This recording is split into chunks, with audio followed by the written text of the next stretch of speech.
আসসালামু আলাইকুম প্রিয় বন্ধুরা।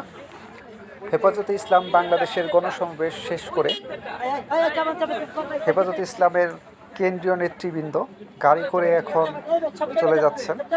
আমরা দেখতে পাচ্ছি গাড়ির দুপাশে কিন্তু প্রচুর বক্তা এবং নেতাকর্মীরা ভিড় করে আছেন তাদের কেন্দ্রীয় নেতাকর্মীদের দেখার জন্য এবং তাদেরকে বিদায় দেওয়ার জন্য।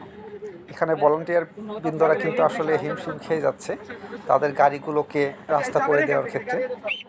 আমরা গাড়ির ভিতরে সামনে থেকে দেখতে পাচ্ছি গ্লাসের ভিতর দিয়ে খালেদ সাইফুল্লাহ ইউবি।